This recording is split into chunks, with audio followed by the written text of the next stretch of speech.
ሄርሜላን የአብርሽ ቤተሰቦች ተቀበሏት። ዴቭ ሄርሜላን ተቀበላት። ሄርሜላም ጓደኞቿን ቤተሰቦቿን በሙሉ ደስ አላቸው። ሄርሜዬ ቆንጆ እንኳን ደስ ያለሽ።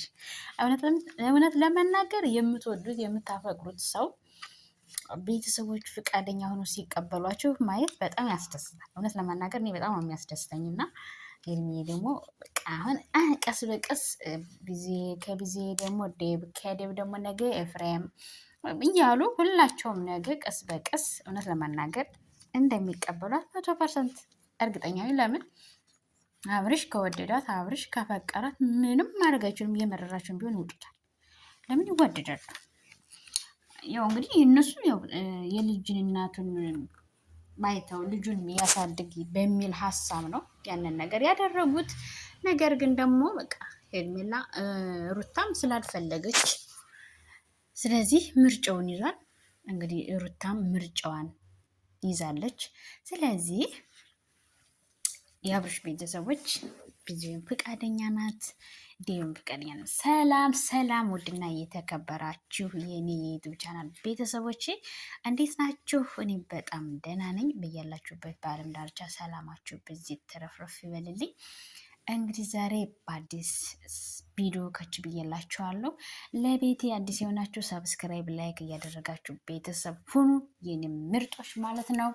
እንግዲህ ዛሬ ይዤላችሁ የመጣው ደግሞ አዲስ ቪዲዮ ነው። እሱ ምንድን ነው ካላችሁ ሰሞኑ ብዙ ግርግሮች እየተፈጠሩ ነው። ያው በአብርሽ እና በሄርሜላ ጉዳይ እነ ዳኒ እነ ሜሪ እንግዲህ ሩታ ማረገዝኩም ተሰቀልኩም ፈረጥኩም ብትል እንግዲህ ያው ባሏን አንዴ ከእጇ አተዋለች። ይኸው እንግዲህ ዴምም ተናግሯል። ለሄርሜም እንግዲህ በደንብ አድርጎ ነው ምክር የመከራት። እውነት ለመናገር በጣም ደስ የሚል ምክር ነው። የሩታና የአብርሽ ጉዳይ ለብዙ ሰው ትምህርት ነው፣ ለብዙ ሰው ማለት ነው።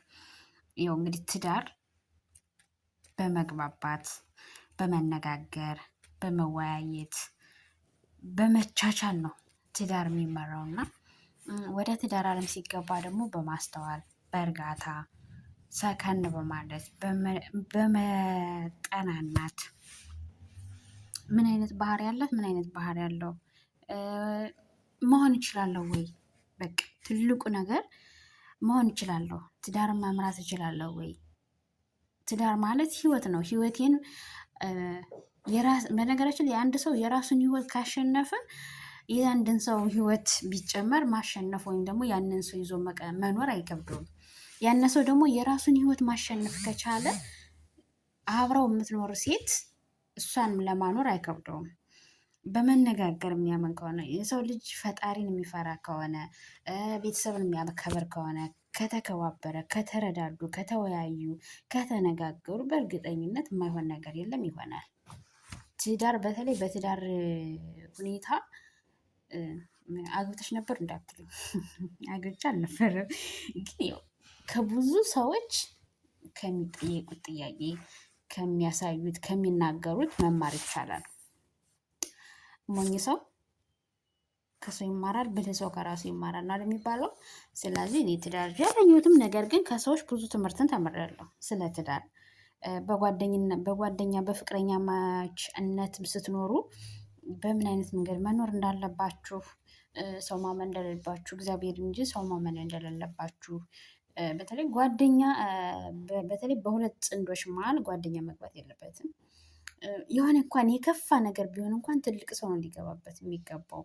እናት አባት ነው ሊገባበት የሚገባው። አሁን የአብርሽና የሩታ ትዳር በልክ ነው የፈረሰው። በልክ እሷም የሰው ወሬ በመስማት እሱ ያደረገውን ነገር አደርጋለሁ በቀላለሁ ብላ በማሰብ እንግዲህ ዴቭ እንደተናገረው ሴት ልጅ ብልሃተኛ ናት። አዎ ብልሃተኛ ናት። የነደደን እሳት ማጥፋት ትችላለች በዘዴ። ምክንያቱም ለትዳሯ መክፈል ያለባትን ዋጋ መክፈል ስለምትችል ማለት ነው። ሩታ ግን እንደዛ አይደለም ያደረገችው። መበቀል ነበር ስለፈለገች ገና በቀላለሁ ብላ ስታስብ ተበቀዩም እያሉ ሲመክሯት እነሱን እሺ እያለች እየሰማች መቀጠል የምትችለውን ህይወቷን መኖር የምትፈልገውን ባሏን እንግዲህ በራሷ ጊዜ ነው ያጣችው እና ስለዚህ ከእሷ ብዙ ነገር መማር ችያለሁ። እኔ ለራሴ ብዙ ነገር ተምሬያለሁ ከእነሱ። በፍጹም ምን ቢፈጠር ከቻሉ ተነጋግሮ መፍታት፣ ካልቻሉ ደግሞ ፈጣሪ እሱ ራሱ ያስተካክለው ብሎ ለእግዚአብሔር መስጠት። ከዛ በታይ ደግሞ ለትልቅ ሰዎች ለአባት ለእናት አባቶች ማሳወቅ። እናት አባት ተቆጥቶ የእሷም ከሆነ የእሱም ከሆነ ጥፋት እናት አባት ተቆጥቶ እንዲያስታርቃቸው ማድረግ እንጂ ኮታራስ የራሱን ህይወት መኖር የማይችል ሰው የሰው ህይወት ወይም ደግሞ የሰው ትዳር መክሮ ይመልሳል ማለት አይቻልም። ለምሳሌ ሜሪና ዳኒ የራሳቸው ህይወትም የላቸው። ስለዚህ የራሱ ህይወት የሌለው ሰው ደግሞ የሰውን ህይወት መክሮና ዘክሮ ሊያድነው ወይም ሊመልሰው አይችልም። ትዳርን መመለስ የሚችለው ስለ ትዳር የሚያውቅ ስለ ትዳር የገባው ስለ ትዳር ኑሮ ያየ ሰው እናት አባቶች ናቸው ትዳርን የሚመልሱት። አንደኛ የተባረከ የተቀደሰ ትዳር እግዚአብሔር ሲሰጥ በመጀመሪያ እግዚአብሔር ያለበት ነገር ደግሞ ምናልባት እንኳን የሆነ ክፍተት ቢፈጠር ተነጋግረው መፍታት ካልተቻለ ደግሞ እንዲሁ እናት አባቶች ገብተው ተቆጣተው እንዲያስማሙ ማድረግ። በቃ ይሄ ነው ትዳር የሚሆነው እንጂ በትዳር መሀል ስለ ትዳር ያልገባው ስለ ህይወት የማያውቅ ዝም ብሎ እንደ ጎረቤት ውሻ በሄደበት ለሚገኝ ሰው ትዳርን መልሱ እንዲህ የማይታሰብ ነው። እና አሁን ሄርሜላንም እንግዲህ በደንብ አድርጎ ነው የመከራት። ምክንያቱም ነገ ዛሬ የተደገመው ነገም በሱ ህይወትም በእሷ ህይወትም እንዳይደገም ነው የመከራት። እንግዲህ ለእሷ የተመከረው ምክር ደግሞ ለሁላችንም ነው። እውነት ለመናገር የእነሱን ቪዲዮ ስናይ እኛም ልንማርበት እኛም ልንገነዘብበት ነው። የሰው ልጅ በእያንዳንዱ የህይወት ደረጃው ፈተና አለ አይደለም። ትዳርን ያህል ትልቅ ነገር ትዳር ደግሞ ከእግዚአብሔር የሚሰጥ ትልቅ ጸጋ ነው። ትልቅ በረከት ነው። ትልቅ ክብር ነው። ትዳርና ልጅ የእግዚአብሔር ስጦታ ናቸው።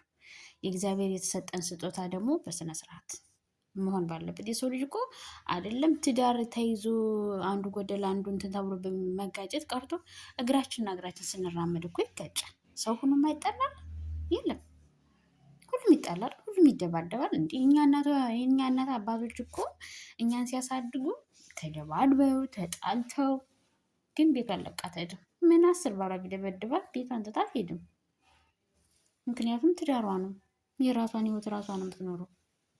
የእሷ እናት አባቶችም እነሱ ሲያሳድጓት ተጣልተው ተጋጭተው ተፋጭተው ምን ያሳደጓት። በቃ ህይወት እንደዚህ ነው። ትዳር መሀል ሆኖ ጠብ የሌለበት ነገር አይኖርም።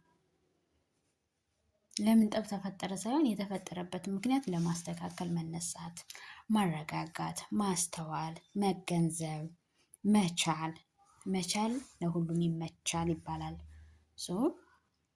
ከነሱ ህይወት የእውነት ለመናገር እኔ ራሴ ብዙ ነገር የተማርኩበት ነው። አይደለም ሄርሜ ማለት ነው። ሄርሜ እንደተናገረችው እውነቷን ነው።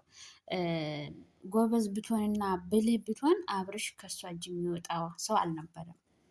ስለዚህ ትክክል ናት። አብርሽን ያጣችው በራሷ ጊዜ ነው። መኖር ወይም ደግሞ ማስኬድ መቀጠል እየተቻለ የሰው ወሬ በመስማት ትዳርን መፍታት ትዳርን ማጣት ይከብዳል። ትዳር ደግሞ የእግዚአብሔር ስጦታ ነው። ዝም ብሎ በቀላሉ የሚመጣ ነገር አይደለም። ዝም ብሎ በትንሽ ነገር የሚገኝ አይደለም። ዋጋ ያስከፍላል። ስለዚህ ዋጋ እንደሚያስከፍል ካወቅን ደግሞ በስነ ስርዓት በትዕግስት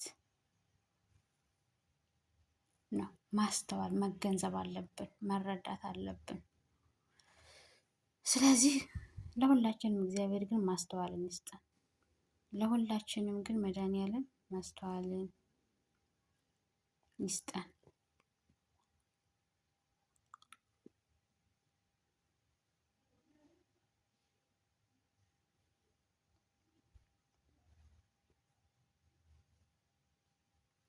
እና የኔ ውዶች ለሁላችንም እንግዲህ ማስተዋልን ይስጠን። እንግዲህ ካስተዋልንና ከተረጋጋን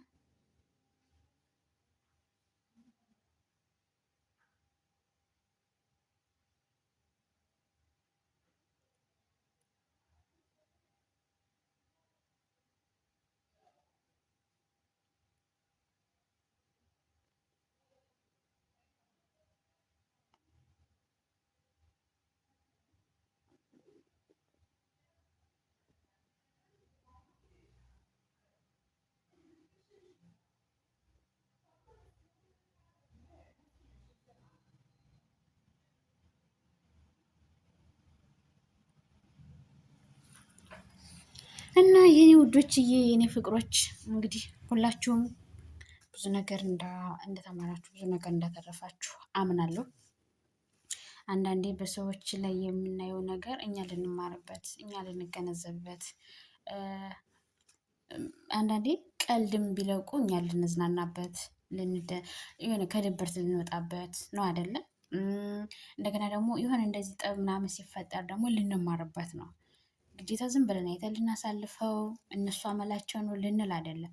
በእነሱ ውስጥ እኛ ራሳችን መማር እንችላለን። በእነሱ ውስጥ እኛ ራሳችን መጠየቅ፣ ራሳችን ማየት፣ ራሳችን ማስተዋል አለብን።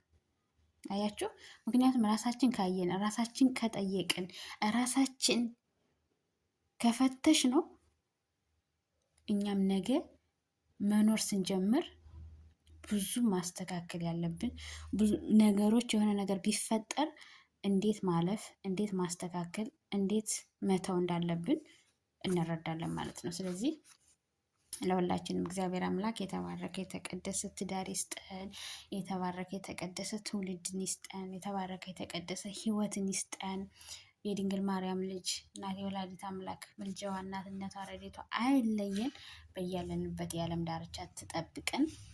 ማስተዋልን ይስጠን። ትዕግስትን ይስጠን። የሰው ልጅ ትዕግስት ካለው የሰው ልጅ ማስተዋል መገንዘብ ከቻለ የማያልፍ ነገር የለም። እግዚአብሔርን ይዞ ድንግል ማርያምን ይዞ የማይታለፍ ነገር የለም። ይታለፋል። ስለዚህ የኔ ውዶች የኔ ፍቅሮች ሁሉም ነገር የራሱ የሆነ መንገድ አለው። የራሱ የሆነ ሰዓት አለው። የራሱ የሆነ ጊዜ አለው። የራሱ የሆነ ግንዛቤ አለው። በቃ የሰው ልጅ እንደ መልካችንም እንደ እንትናችንም አስተሳሰባችን፣ አመለካከታችን፣ አስካሄዳችን ሁሉ ነገር ይለያያል።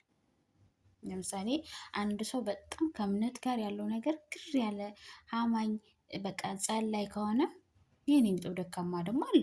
ስለዚህ እግዚአብሔር ግን ለሁላችን ምንድን ነው? አንድ ነው። ማምላክን ለሁላችን ምንድን ነው? አንድ ናት። እናታችን ናት። የአንድነት የአንድ አባት ልጆች ነን እና እግዚአብሔር አምላክ በማያልቀው የትዕግስት እጁ፣ በማያልቀው የሰላም እጁ፣ በማያልቀው የበረከት እጁ፣ በማያልቀው የጸጋ እጁ፣ በማያልቀው የበረከት እጁ ይዳብሰን። እናቴ ወላዲት አምላክ በሰርፋፈው ቀሚሷ ትሸፍነን፣ ትጠብቀን። በያለንበት የዓለም ዳርቻ ሰላምን፣ ፍቅርን ታድለን። ቤተሰቦቻችን ትጠብቅልን። እኛንም በያለንበት ትጠብቀን። ወጥቶ መግባትን ሰርቶ መብላትን አትንሳን። በሌላ በአዲስ ቪዲዮ ተመልሼ እስከምመጣ በያላችሁበት የዓለም ዳርቻ ሰላማችሁ ይብዛልኝ። ቪዲዮን ስጀምሩት በቅንነት በመልካምነት ሼር፣ ላይክ፣ ኮሜንት እያደረጋችሁ ሰብስክራይብ እያደረጋችሁ ተቀላቀሉ። ሰብስክራይብ ስታደርጉ ሰብስክራይብ አድርጋችሁ የደውል ምልክቷን መጫንን አትርሱ። እወዳችኋለሁ፣ አከብራችኋለሁ። በአዲስ ቪዲዮ እስከምንገኝ ድረስ በያላችሁበት የዓለም ዳርቻ ሰላማችሁ ይብዛልኝ። እናንተም ሰብስክራይብ አድርጋችሁ ኮሜንት ላይ ቪዲዮ ላይ ገብታችሁ መልሽ በሉ፣ ይመልስላችኋለሁ። እወዳችኋለሁ። ባይ ባይ።